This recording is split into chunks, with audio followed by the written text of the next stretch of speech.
Party మారిన ఎమ్మెల్యేల అనర్హతపై 4 వారాల్లో నిర్ణయం తీసుకోవాలంటూ అసెంబ్లీ సెక్రటరీకి కోర్టు డైరెక్షన్స్ ఇవ్వడంతో ప్రధానంగా స్టేషన్ గన్పూర్ నియోజకవర్గంలో బైపోల్ తప్పదంటూ మాజీ ఎమ్మెల్యే తాటికొండ రాజా కూడా కామెంట్ చేస్తున్నారు. ప్రస్తుతం మనతో ఉన్నారు, ఒకసారి వారితో మాట్లాడదాం. సార్ నమస్తే.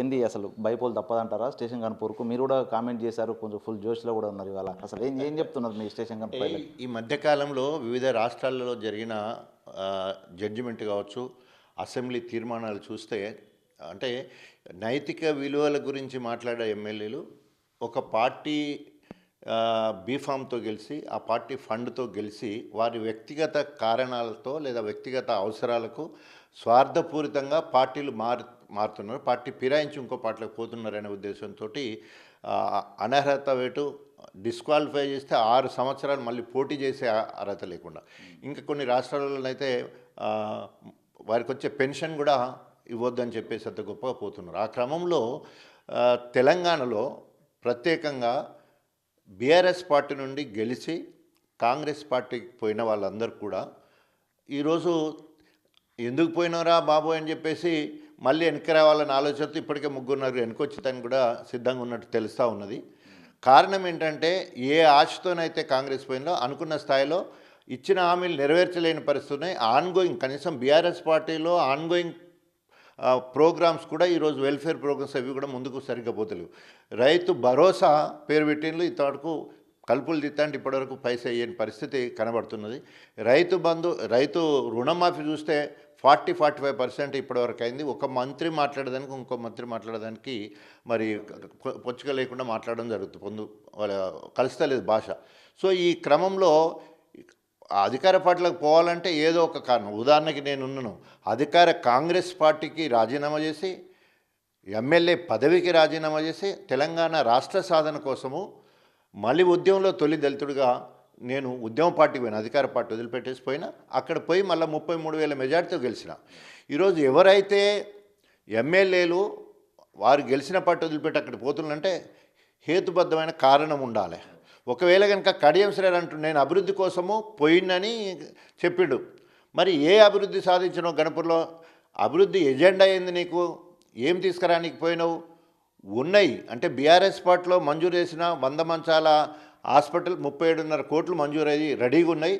అవి పనులు కూడా ఇప్పటివరకు ప్రారంభించలేదు. నువ్వు 10 కోట్ల రూపాయలు చిలుపురుగుట్ట దేవస్థానానికి నిధులు పట్టుకొస్తే ఆ పనులకు ఒక ప్రణాళిక సిద్ధం చేసుకొని పోయి పనులు మొదలుపెడితే అది చేయలేదు. గన్పూర్ మున్సిపాలిటీ అయ్యే అవకాశం ఉంది, 23,000 జనాభా ఉన్నది, 7,000-8,000 వాళ్ళకు మున్సిపాలిటీ అయినాయి. ఈయన అడ్డుబడి రాకుండా చేసిండు. ఒక డిగ్రీ కళాశాల 2 సార్లు ఎడ్యుకేషన్ మినిస్టర్గా ఉండి డిగ్రీ కళాశాల కూడా తీసుకురాలేదు గన్పూర్ కేంద్రానికి. మళ్ళీ ఇప్పుడు ఇక ఇంకేం అభివృద్ధి చేసుకొస్తాడు? 134 కోట్ల రూపాయలు బీఆర్ఎస్ ప్రభుత్వంలో ఎక్కడెక్కడైతే మెట్ట ప్రాంతాలున్నాయో అక్కడికి 3 లిఫ్ట్లతోటి గన్పూర్ మొత్తం కూడా సస్యశ్యామలుగా నిధులు మంజూరు చేసి కేటీఆర్తో మేము శంకుస్థాపన చేసి పనులు ప్రారంభించినాం. దాని మీద రివ్యూ పెట్టేసి పనులు చేయించలేక పరిస్థితి ఉన్నది. ఇట్లా చెప్పుకుంటూ పోతే అనేక వైఫల్యాలు కనబడుతున్నాయి. అభివృద్ధి అనేది నీ బిడ్డకు టికెట్ ఇప్పించడే అభివృద్ధి కనిపించింది, అంతకంటే నీ స్వార్థం ఏదైనా పోతే మంత్రి పదవి వస్తుందని పోయిండు. కడియం శ్రేయర్ పోయింది ఎందుకంటే మంత్రి పదవి కోసం పోయిండు. ఇవాళ మంత్రి పదవి కోసం పోయిన కడియం శ్రేయరి అది మంత్రి పదవి పోయింది, అభివృద్ధి గుండుసున్న అయిపోయింది. కాంగ్రెస్ పార్టీ సర్వనాశనం చేసేది, ప్రభుత్వంలో ప్రజల కష్టాలు మొదలైనవి. వాళ్ళు ఇస్తానన్న స్కూటీ బిడ్డలకు స్కూటీ లేదు, 2,500 రూపాయలు మహిళలకు లేదు, తర్వాత తులం బంగారము కళ్యాణ లక్ష్మితో పాటు తులం బంగారం కూడా లేదు. రైతుకు ఏంది బోనస్ అన్నాడు, 500 బోనస్ సంగతి దేవుడెరుగు. ఇట్లా చెప్పుకుంటూ పోతే ఈ గణపురం విషయానికి వస్తే ఒక్క చెరువు కూడా దేవాదుల నీటితో నిండలేదు. మొన్న దేవుని దయ వల్ల వానలు పడడం వల్ల కొంత అక్కడ ఇక్కడ చెరువులు నిండినాయి. కానీ మేము ఏప్రిల్ మేలో రివ్యూ పెట్టేసుకొని సమీక్ష ఏర్పాటు చేసుకొని జూన్లో పంపాన్ చేసుకొని జూన్ మాసంలోనే రిజర్వాయర్లు నింపుకొని తర్వాత చెర్లకు నీళ్ళు తర్వాత పొలాలకు నీళ్ళు ఇచ్చేది. అలాంటి కార్యాచరణ లేదు. మళ్ళీ డబుల్ ఇంజన్ తండ్రి బిడ్డ ఇద్దరు గణపురం నియోజకవర్గానికి ఉండి ఏం ఒక ఇంజన్ కూడా పనిచేస్తలేదు, ప్రజలకు అందుబాటులో ఉండలేదు. తర్వాత అక్కడ ఏం పనులు జరగట్లేదు. కాంగ్రెస్కి పోయిన తర్వాత ₹1 పని కూడా చేయలేదు. కనీసము బీఆర్ఎస్ ప్రభుత్వం మంజూరు చేసిన పనులను చేస్తారంటే ఆ పనులు కూడా చేయలేదు. సో ఈ పరిస్థితులలో ఎలక్షన్లకు పోవాలంటే కడియం శ్రీ గారికి భయం పట్టుకున్నది. ఇక పిరికి మాటలు మాట్లాడుతున్నాడు. ఇది ఆయన కూడా అంటున్నారు కదా, డివిజన్ బెంచ్ ఉంది, సుప్రీంకోర్టు ఉంది, అవి పోయే ఛాన్సులు ఉన్నాయి కదా. ఇట్లా గతం లోపల అనర్హత కోసం వచ్చిన ఎమ్మెల్యే కూడా ఇట్లా పోయిన పరిస్థితులు ఉన్నాయి కదా. ఇప్పుడు ఆయన ఆ ప్లేస్ ఆ యొక్క డివిజన్ బెంచ్కో దానికి సంబంధించి సుప్రీంకోర్టుకు వెళ్ళే అవకాశం ఉంది కదా. ప్రజాస్వామ్యంలో మర్డర్ చేసిన వాడు కూడా మళ్ళీ పైకోర్టుకు పోతాడు. మర్డర్ చేసినవాడు కూడా పోతాడు. సో ఎక్కడో దగ్గర తీర్పు అయితే వస్తుంది, ఆఖరికి సత్యమేవ జయతే అన్నట్టు సత్యమే గెలుస్తుంది. ఇక్కడ కూడా ఆఖరికి సుప్రీంకోర్టే గైడ్ లైన్స్ ఇచ్చింది కదా. 3 నెలల్లో అసెంబ్లీ స్పీకర్ కనుక 3 నెలల్లో నిర్ణయం తీసుకొని ఎవరైతే పార్టీ ఫిరాయించాలో వాళ్ళ మీద కనుక బహిష్కరించకపోయేటే లేదా వాళ్ళను కనుక సస్పెండ్ చేయకపోయేది ఉన్నాయంటే తప్పకుండా సుప్రీంకోర్టు ఇంటర్వ్యూన్ అయ్యి బహిష్కరించాలి 6 ఏళ్ళు అప్పుడు. సో కాబట్టి అది వచ్చేదంటే అది రాకముందే వస్తుందని తెలియగానే ఇక్కడ రాజీనామా చేసి మళ్ళీ ఎలక్షన్లు పోవాలని చూస్తారు. మరి ఈయన ఇంకా తగుదనమ్మని చెప్పేసి నైతిక విలువల గురించి మాట్లాడే పెద్ద మనిషి ఈరోజు నైతిక విలువలు మర్చిపోయి నేను డివిజన్ బెంచ్కి పోతా, అవసరమైతే సుప్రీంకోర్టుకు పోతా, హయ్యర్ లెవెల్లో ఉన్న ఇది సింగిల్ జడ్జి ఇచ్చిండు లేదా 3 సభ్యులు ఉన్న దాంట్లోకి పోతా అని డివిజన్ బెంచ్కి పోతే ఇంకా 2-3 ఎక్కువ జడ్జెస్తో ఉంటుందని అటుపోతా అంటాడు. ఇప్పుడు ఒకసారి సుప్రీంకోర్టు గైడ్ లైన్ ఉన్న తర్వాత నువ్వు ఏ బెంచ్కి పోయినా ఏ డివిజన్కి పోయినా కూడా తీర్పు ఒక్క తీరేనే ఉంటుంది. సో ఈరోజు నిజంగా ఓన్లీ గైడ్ లైన్స్ స్పీకర్ ఆఫీస్కి సెక్రటరీకి గైడ్ లైన్స్ ఇవ్వడం జరిగింది. నెల రోజుల్లో అంటే 4 వారాల లోపు వారికి వచ్చిన పిటిషన్ ఏం చేసినా ఎందుకు నువ్వు అనర్హత వేటేయలేదు అని డైరెక్ట్గా చెప్పాలా. చెప్పకపోతే మేమే డైరెక్ట్గా సుమోటోగా మళ్ళీ కేసు టేకప్ చెప్తాం, చర్చ జరిపి సరైన నిర్ణయం తీసుకుంటాం. పార్టీ ఫిరాయించిన వాళ్లకు వాటి పార్టీ నుండి సరే ఏమంటారు ఎమ్మెల్యే పదవి నుండి వాళ్ళను బహిష్కరించే అవకాశం ఉందన్నట్టు, సస్పెండ్ చేసే అవకాశం ఉందన్నట్టు చెప్పడం జరిగింది. అంటే 10 ఏళ్ల కాలం లోపల పార్టీ ఫిరాయింపుల మీదనే పబ్బం గడిపిన బీఆర్ఎస్ నేతలకు ఈ రోజున ఫిరాయింపుల మీద మాట్లాడే నైతిక విలువ ఉందా, హక్కే లేదని చెప్పి కడియం శ్రీ గారు చెప్తున్నారు. దీని మీద మీరేం మాట్లాడతారు? సో మొదట్లో టీడీపీకి సంబంధించిన వాళ్ళు 2/3 మెజారిటీ మరి బీఆర్ఎస్ పార్టీలో వారు విలీనమైన ఎక్కడ కూడా కేసీఆర్ ఒక్క ఎమ్మెల్యేకి కూడా కండవ కప్పలే, ఒక్క ఎమ్మెల్యే ఇంటికి కూడా పోలే, ఒక ఎమ్మెల్యేతో మాట్లాడినట్టు కూడా ఎక్కడ రాలే, బుజ్జగింపులో లేకపోతే ఆశ చూపించినట్టు కూడా మనం ఎక్కడ చూడలే. వాళ్ళు 2/3 మెజారిటీ ఎమ్మెల్యేలు అందరూ స్పీకర్ దగ్గరికి పోయి ముక్కుమ్మడిగా వాళ్ళందరూ సంతకం పెట్టి మా నియోజకవర్గ అభివృద్ధి కోసం మేము 2/3 పలానా పార్టీ నుండి గెలిచి దీంట్లో విలీనమవుతున్నామని చెప్పేసి, అంటే ఇప్పుడు సంకీర్ణ ప్రభుత్వాలు ఉంటాయి, వాళ్ళో పార్టీ నుండి వెళ్తారు, వీళ్ళో పార్టీలు వెళ్తారు. సో అక్కడ నియోజకవర్గ అభివృద్ధి కావచ్చు, ప్రభుత్వాన్ని నిలబెట్టడం కోసం కావచ్చు, అక్కడ కలిసి పనిచేయడం జరుగుతుంది. అట్లాగే వాళ్ళు కూడా ఎక్కడ కూడా కండువలు కప్పుకున్నట్టు మనకు అనిపించలే. రెండోసారి మళ్ళీ కాంగ్రెస్ వాళ్ళు కూడా అంటే 18 మందిలో 13 మంది వచ్చి 5 మాత్రమే మిగిలిళ్ళు. సో ఈ 13 మంది వచ్చిన వాళ్ళు కూడా డైరెక్ట్ పోయి సంతకం పెట్టి మా నియోజకవర్గ అభివృద్ధి కోసం పోతున్నామని చెప్పి, కానీ ఎక్కడ పార్టీ మారినట్టు కండువలు కప్పుకోవడం అట్లాంటి రెచ్చగొట్టే కార్యక్రమాలు చేయలే. మరి ఇక్కడ కూడా 38-39 మందిలో ఒకరు చనిపోతే 38 ఉండే, అంటే 25-26 మంది నువ్వు నీ పార్టీలకు పోవాలి. ఎప్పుడు పోతుంది? నువ్వు గొప్పగా అభివృద్ధి కార్యక్రమాలు చేద్దామంటే పోతుంది. సో 10 మంది పోయినా కూడా ఇప్పుడు మళ్ళీ 3-4 వెనుకకు వచ్చేదానికి సిద్ధమవుతూ ఉన్నారు. ఎందుకంటే అక్కడ పోతే ప్రభుత్వం చేసిన పని ఒక్కడు కూడా లేదు. గొప్పగా పార్టీ గురించి చెప్దామంటే అక్కడ రేవంత్ రెడ్డి రవంత్ అయిపోయింది ఇప్పుడు. సో కాబట్టి అలాంటి పరిస్థితుల్లో పోయేదానికి సిద్ధంగా లేరు, ఎలక్షన్ నిలబడడానికి కూడా సిద్ధంగా లేరు. ఇప్పుడు కడియం శ్రీ మాటలు పట్టేది వెళ్తున్నది, ఎలక్షన్లు పోయేదానికి సిద్ధంగా లేడాయన. ఒకవేళ నిజంగానే కాంగ్రెస్ పార్టీ కనుక గొప్పగా పనిచేసేది ఉంటే ఎలక్షన్లకు పోయి గొప్పగా ఈ పనులు చేస్తానని చెప్పి గెలవాలా. నువ్వు అభివృద్ధి కోసం అక్కడికి పోయినావు కదా, ఇగో ఇది నా ఎజెండా, నేను ఇవన్నీ సాధించడానికి అధికార పార్టీ దగ్గర పోయినా, రేవంత్ దగ్గర మాట్లాడినా, ఇగో 150 కోట్లు తీసుకొచ్చిన, 200 కోట్లు తీసుకొచ్చిన, ఇగో ఈ ప్యాకేజ్ వచ్చింది మనకు అని ప్రజలకు పోతే ఓట్లేస్తారు. నువ్వు ఏం చేయకపోతే గుండుసున్నా ఇప్పటి వరకు గణపురంలో కాంగ్రెస్ పార్టీ ప్రభుత్వంగా ఏర్పడిన తర్వాత ఒక్క పని కూడా చేయలేదు. ఆన్గోయింగ్ ప్రాజెక్ట్స్ ఏదైతే బీఆర్ఎస్ పార్టీ మంజూరు చేసి నడుస్తున్న పనులే నడుతూనే పనులు ఆపేసే పరిస్థితి జరుగుతూ ఉంది. సో ఈ పరిస్థితుల్లో ఎలక్షన్లు పోయడానికి కడియం శ్రీ సిద్ధంగా లేడు. గెలిచిన ఎవరితోటి బీఆర్ఎస్ కార్యకర్తల రక్తాన్ని చెమట చేసుకొని వారు ఓన్లీ కేసీఆర్ మాట మీద కడియం శ్రీ గారిని గెలిపించడం జరిగింది. తెలంగాణ ఉద్యమకారులు కావచ్చు, వాదులు కావచ్చు, తెలంగాణ అభిమానులు కావచ్చు. సో గెలిస్తే నిండా ముంచి నమ్మక ద్రోహం చేసి, నీకు ఏం తక్కువ చేసింది, నిన్ను ఎంపీ చేసే, నేను డిప్యూటీ సీఎం చేసే, 2 సార్లు ఎమ్మెల్సీనాయ్, విద్యాశాఖ మంత్రి అయ్యి, ఆఖరికి బ్లాక్మెయిల్ చేసి ఎమ్మెల్యే తెచ్చుకుంటువి, బిడ్డకు కూడా ఎంపీ టికెట్ పార్టీ పండించిన తర్వాత పోతే మళ్ళీ ఇంట్లో తిన్నింటి వాసాలు లెక్క పెట్టినట్టు అయిపోయింది. పోయిండు కథం అక్కడ పోయి చేరిండు. ఎందుకంటే నేను అభివృద్ధి కోసం పోయిన అంటాడు. అంటే తిన వరకు పార్టీ టికెట్ వరకు ఇవన్నీ బ్లాక్మెయిల్ చేసి తెచ్చుకుని ఓన్లీ తెల్లారి వరకే పోయి ఆయన స్వార్థాన్ని చూపించడం జరిగింది. సరే, నువ్వు ఏ లక్ష్యం కోసం, అభివృద్ధి కోసం అయితే పోయినావు, నీకు నిజంగానే దమ్ము ధైర్యం ఉండేది ఉంటే కాంగ్రెస్ పార్టీ నుండి టికెట్ తెచ్చుకో, నేను అభివృద్ధి పేరు మీద ఎజెండా మీద నేను ఎలక్షన్లు పోతే తప్పకుండా గెలుస్తానే దాని మీద నువ్వు రావాలి. లేకపోతే ముగ్గురు నలుగురు ఇటు మళ్ళీ బీఆర్ఎస్ పార్టీకి వస్తున్నాడు తెలుస్తూ ఉన్నది. నువ్వు కూడా మళ్ళీ ఇటు వచ్చేది ఉంటే కనీసం ఒకసారి కేసీఆర్ గారిని మళ్ళీ పట్టుకుంటే మళ్ళీ నేను మన్నించేదానికి అవకాశం ఉంటుంది. అంటే ఒకవేళ అనర్హత అంశం పక్కన పెడితే నిజంగా బీఆర్ఎస్ పార్టీకి సంబంధించిన అభ్యర్థులు చాలా చోట్ల ఓడిపోయినా కూడా కడియం శ్రీహరి కాంగ్రెస్ హావా ఉన్నోడు గెలిచారు. మళ్ళీ ఒకవేళ బైపోల్స్ వస్తే గెలిచే అవకాశం లేదంటారా? కడియం శ్రీహరి గెలవలే, బీఆర్ఎస్ పార్టీ గెలిచింది అక్కడ.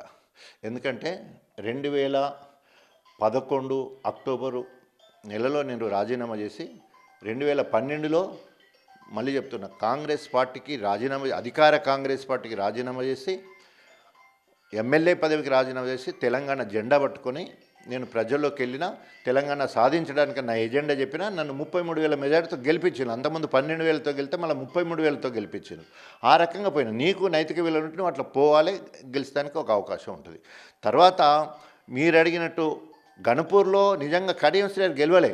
కేసీఆర్ గారి నాయకత్వంలో నేను దాదాపు 2011 నుండి 23 డిసెంబర్ వరకు, అంటే దాదాపు 12 ఏళ్ళ అరణ్యవాసము, ఓ సంవత్సరం అజ్ఞాతవాసం, 13 ఏళ్ళు కష్టపడితే పార్టీ కరుడుగట్టిన కార్యకర్తలు ఎక్కువైపోయిండ్రు.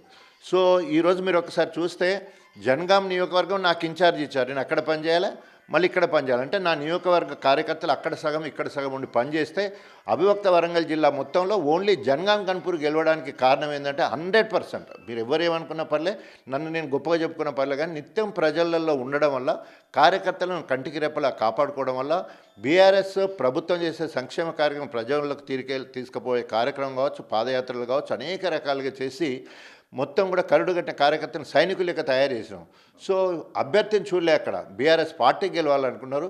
రాజన్న మాకు చెప్పిండు మేము గెలిపిస్తామని చెప్పేసి ఇక్కడ, అట్లాగే జనగాం కూడా కొత్త అభ్యర్థి పల్లరాజేశ్వరుడు అయినా కూడా నేను దప్పందుకొని మొత్తం కూడా వీర ప్రచారం చేయడం జరిగింది. అక్కడ ఇక్కడ 2 గెలవడానికి కారణం తప్పకుండా గణపూర్ నియోజక కార్యకర్తల, నాయకుల, బీఆర్ఎస్ పార్టీ కష్టం ఉన్నది. సో 2 గెలిచినాయి. తప్పకుండా మీరు ఏ రకం కొంచెం డీప్కి వెళ్ళేదంటే తప్పకుండా గణపూర్లో డాక్టర్ రాజయ్య, అక్కడ పోయింది ఇన్ఛార్జిగా ఉన్న రాజయ్య 2 గెలిపించారని ఎవరైనా అంటారు. అది సో ఆ రకం, అంతేగాని కడియం శ్రీహరి గొప్పతనం కాదు.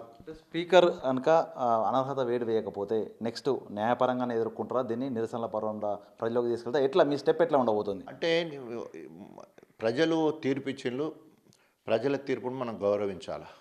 ఒకవేళ ప్రజలు ఇచ్చిన తీర్పుకు నాయకులు కనుక పనిచేయకపోతే, లేదా ఎవరు ఎమ్మెల్యేలు కనుక, ప్రజాప్రతినిధులు ఎవరైనా పనిచేయకపోతే తప్పకుండా రెఫరెండం ఉంటుంది కదా. సో తప్పకుండా 5 ఏళ్ళ తర్వాత రెఫరెండం ఏం పెట్టి మళ్ళీ ఎలక్షన్లకు వస్తారో, ఇచ్చిన హామీలు ఏంది, మేనిఫెస్టో ఏంది, తర్వాత నాయకుడే ఈయన ఏమైనా ప్రత్యేక కార్యాచరణ తీసుకున్నాడా, ఈ ప్రజాప్రతినిధి ఏం చేశారని చూసి ప్రజలు తీర్పిచ్చడానికి అవకాశం ఉంటుంది. మనకేం తొందర లేదు, ఎందుకంటే వరుసగా నేను 4 సార్లు గెలిచిన. తెలంగాణ మొత్తంలో ఒక ఎస్సీ మాదిగ బిడ్డగా వరుసగా 4 సార్లు భారీ మెజార్టీతో గెలవడం జరిగింది. ఆఖరిసారి ఎన్నిక కూడా 37,000 మెజార్టీతోటి 2018లో గెలవడం జరిగింది. వివిధ కారణాల వల్ల మొన్న 23లో నాకు కాకుండా కడియం శ్రీహరి బ్లాక్మెయిల్ చేసి టికెట్ తెచ్చుకున్నాడు, బిడ్డకు కూడా బ్లాక్మెయిల్ చేసి టికెట్ తెచ్చుకున్నాడు.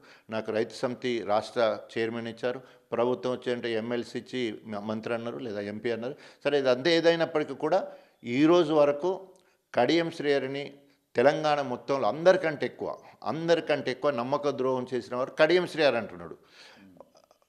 బీఆర్ఎస్ పార్టీ వాళ్ళు అంతకుముందు తీసుకోలేదని పక్క పెడితే ఆ సందర్భం వేరు.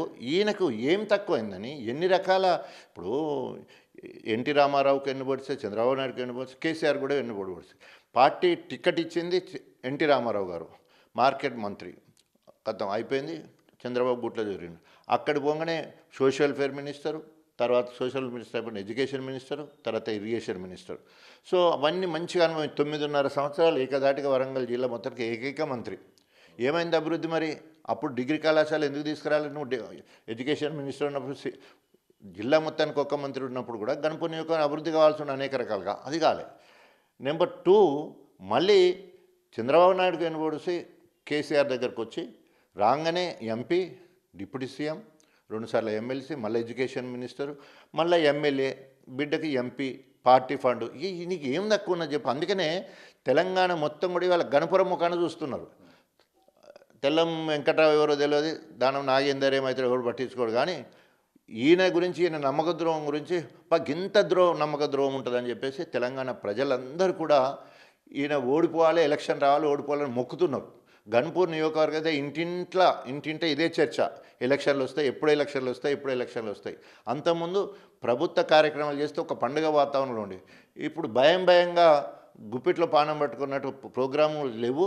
పోయినా కూడా ఏమంటారనే భయంతో అధికారుల దిక్కు, ఇటు ప్రజల ఒక్క దిక్కు, నాయకుల దిక్కు, మొత్తం చిల్లర గత్తం. గణపురం మొత్తం కూడా ఎలాంటి ఆర్భాటం లేకుండా ఇద్దరు ఉన్నాక కూడా అందుబాటులో, తండ్రి బిడ్డ ఇద్దరున్నా కూడా ఇక్కడ అందుబాటులో మాత్రం ఎవరు ఉండరు. మొన్న వరదలు పడ్డప్పుడు కావచ్చు, ఇల్లు కూలిపోయినప్పుడు కావచ్చు, తర్వాత సాగునీరు అందించి చెర్లు నింపే కార్యక్రమం కావచ్చు, ఏ కార్యక్రమం కూడా ఒక ప్రత్యేక కార్యాచరణ ఏర్పాటు చేసుకుని, సమీక్షలు ఏర్పాటు చేసుకొని కార్యక్రమం చేయాలి.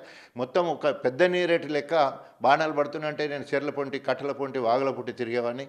ప్రతి చెరువుకు నీళ్ళు ఇచ్చడానికి కార్యాచరణ చేసుకొని పోయాను. ఇది అలాంటి ఇప్పుడు ఏం లేదు, అలాంటి అడవుడు లేదు, అట్టాసం లేదు. తర్వాత రైతులకు అటు రైతు భరోసా లేదు, రైతు రుణమాఫీ 40% కూడా కాలేదు. ఏ కార్యక్రమంలో వారు గొప్పగా చేసిన సందర్భం లేదు. కాబట్టి కాంగ్రెస్ అంటేనే అసహించుకునే పరిస్థితి ఉన్నది. కాంగ్రెస్ వచ్చింది, కరువు వచ్చిన పరిస్థితి కనబడుతుంది. అక్కడక్కడ వానలు పడవచ్చు కాక, కానీ కాంగ్రెస్ వచ్చింది, కరువు తెచ్చింది అనే ప్రజలలో ఉంది. స్టేషన్ గన్పూర్లో ఉప ఎన్నిక వస్తే మీ పార్టీ నుంచి అభ్యర్థి మీరే ఉంటారా? అది పార్టీ నిర్ణయిస్తుంది. సో తప్పకుండా కారణం ఏంటంటే, నేను ఎంపీ ఎన్నికలప్పుడు మొత్తం స్టార్ క్యాంపెయిన్గా మొత్తం పార్లమెంట్ మొత్తం కూడా తిరిగిన. పార్టీ రేపు నా సేవలను మళ్ళీ ఎట్లా ఉపయోగించుకోవాలంటే పార్టీ నిర్ణయానికి కట్టుబడి ఉంటాను. కేసీఆర్ గారికి అవకాశం ఉంటే తప్పకుండా పోటీ పెట్టేస్తాను. ఇది థ్యాంక్ యూ. మొత్తంగా చూసాము మాజీ ఎమ్మెల్యే తాటికొండ రాజయ్య స్పందన. అనర్హత అనేది కూడా మోసం చేసి పార్టీలు మారేటువంటి వ్యక్తులపై అనర్హత పిటిషన్ వేయాలి. దానిపై సుప్రీంకోర్టు కూడా జడ్జిమెంట్స్ ఉన్నాయి. దీంతో త్వరలోనే అనర్హత పడుతుంది. ఒకవేళ కనుక ఆయన కనుక అభివృద్ధి కోసమే కనుక పార్టీలు మారి ఉంటే ప్రజల ముందుకు వచ్చి తను ఏం చేశానో చెప్పాల్సి ఉండేది. కానీ నీతి న్యాయం అంటూ చెప్పడమే తప్ప కోర్టు తీర్పును గౌరవిస్తూ కూడా ఆయన రాజీనామా చేయడం డిమాండ్ అయితే తాటికొండ రాజయ్య చెప్తున్న పరిస్థితి. వీడియో జర్నలిస్ట్ సంతోష్తో Venu Big TV, Warangal. For more videos like this, subscribe Big TV channel.